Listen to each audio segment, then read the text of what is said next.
Okay, in this video, I want to go through topic 2.4, present the concept of competition in a role in a liberal economy. All right, perhaps the first thing that we should do before we talk about competition is to talk about what we mean by a liberal economy. And essentially, a liberal economy, liberal comes from liberty, freedom. That's basically a free market economy, right? An economy where there is no government intervention, and where resources are allocated by the forces of supply and demand, the price mechanism. And even though it's not necessarily the case, usually one of the advantages of a free market economy is the fact that it is believed that there will be a high degree of competition. Again, I want to emphasize that this is not necessarily the case, but even if you are in a liberal economy in which there is no government intervention whatsoever, there is still a possibility that certain private firms will control entire markets. Okay, you may have monopolies or even oligopolies with very little competition in a free market economy, in a liberal economy.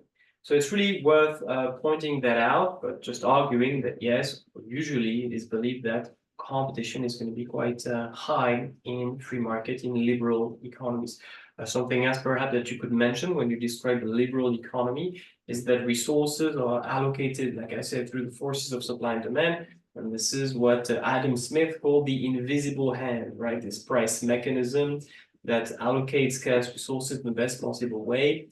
So Adam Smith was a Scottish economist from the 18th century, late 18th, beginning of the 19th century, and he wrote an important book in 1776, which is called The Wealth of Nation. And in this book, he describes this concept of invisible hand that basically describes how just the market will allocate resources as well as possible. But honestly, you don't have to talk Adam Smith. You may talk about it if you want. Then competition. We are mostly going to focus on competition among businesses, even though we could also look at competition among buyers. That's a possibility, but usually when we talk about competition, it's mostly between businesses. So it's a situation where firms are rivals in the sense that they are trying to gain the highest market share to basically be more successful than the other firms. And of course, there are many ways in which firms can compete. Of course, what we have in mind is the price. They can compete by charging the lowest possible price. They can also compete by quality, trying to offer products that have a higher quality than their competitors. They can use advertising in order to convince buyers that their products are better.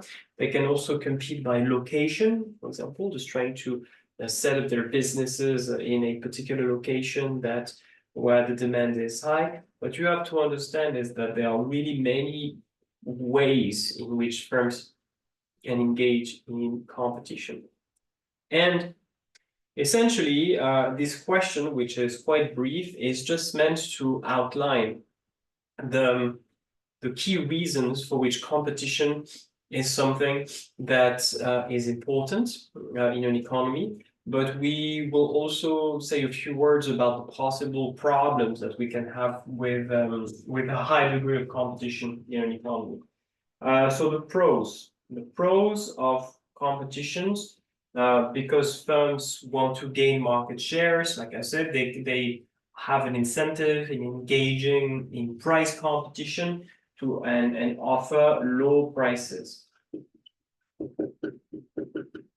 Offering low prices is a good news for consumers because this is something that can allow consumers to purchase more output, and therefore consumer surplus will increase. So good news for consumers. Like I said, firms sometimes also compete in quality by trying to offer products that have the highest possible quality. If you face a lot of competition and your products have a poor quality, well, it's likely that you will lose market share. So provide high quality products.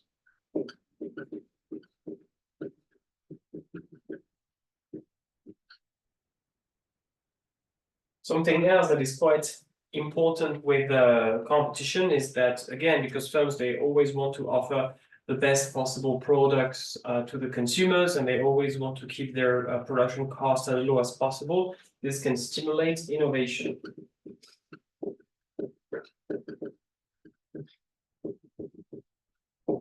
Meaning that firms will invest in research and development in order to introduce new products that have better features, for example. This is something that is known as product innovation, but also they may try to improve their production processes, something that we call process innovation, to introduce to new or production processes, to improve machinery, for example, use different raw materials, anything that can lower their cost of production. And again, if I can produce at a lower cost, this is something that makes me more competitive. One way firms can compete is also, or at least can reduce the intensity of competition, is by differentiating their products, trying to have what we call in business a USP, a unique selling point, something that makes them unique, something that distinguishes them from other businesses. And it's good for them because they can produce something that is slightly different, so they can become unique from one perspective. But it's also good for consumers because it leads to a greater product diversity or greater choice. Greater choice for consumers, which is great. Of course, firms, we typically make the assumption that they want to maximize their profits, and if you want to make the profit is the difference between the total revenue and the total cost. And obviously, if you want to maximize your profit, it's important that you make optimal decisions and that you use resources in the most efficient way. So one advantage is that it's likely to lead to productive efficiency. Of course, you don't want to waste resources, because if you waste resources, that means that your cost of production is going to be higher than necessary. Well, of course, in that case, if the cost is higher than your rivals, you're likely to go bankrupt because you will not be able to offer prices that are sufficiently low.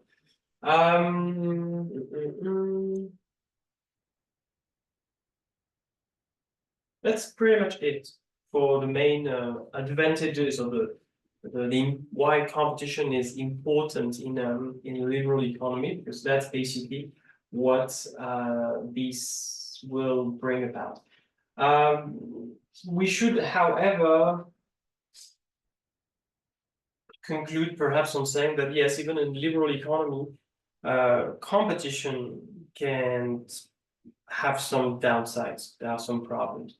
One problem is that usually when you have many firms who compete, each of them is going to produce a small level of output.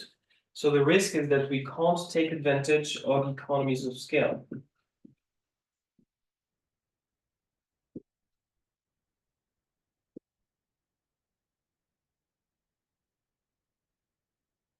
Remember, this is also something that we've mentioned when we talked about the pros and cons of privatization.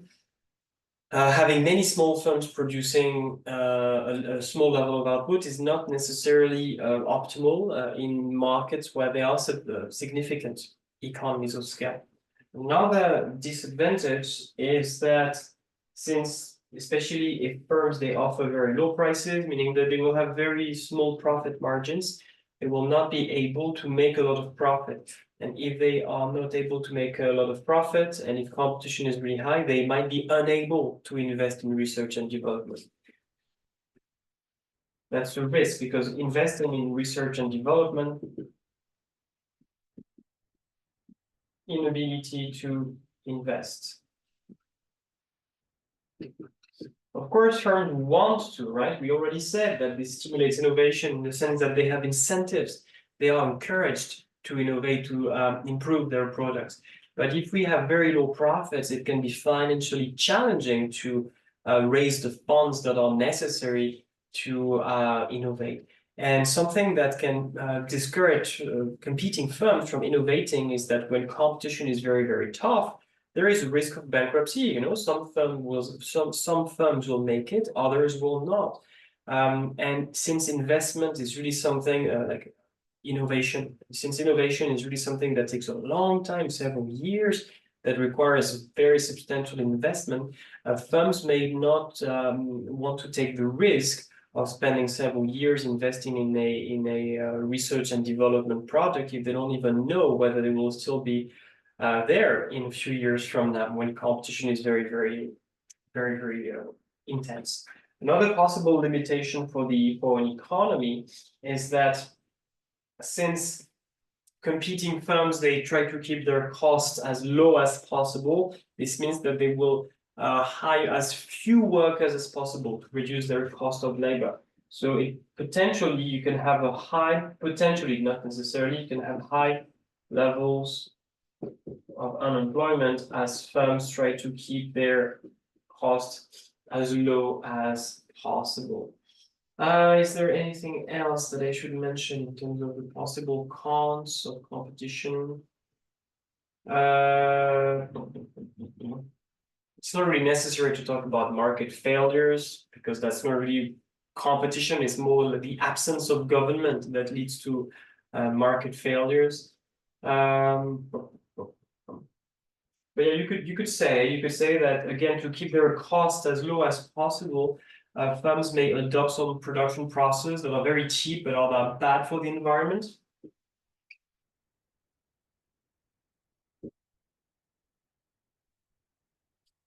You know, if you have to choose between two production processes, one that is cheap but polluting, and one that is more expensive but cleaner. If you face tough competition, you may have no other choice but to choose the cheaper production process that may have like a more severe impact on the environment. So potentially to reduce our cost of production, we can use raw materials or production process that can be pretty bad, and that's a direct consequence of having pretty tough competition. So that's about it. Start by explaining what is a liberal economy, where there is basically no government intervention. I explained that in that case, yeah, competition is important for a number of reasons, try to highlight these key reasons. But it may also come with some limitations. You see that there is no diagram for this particular question, so it's quite unlikely that you will have a question just like that. But if you had to draw a diagram, perhaps you can draw the diagram where economies of scale. Remember, we have a look at the video on privatization if you want to see the diagram. That's the only one that would be relevant in this case. Okay, that was a quick topic.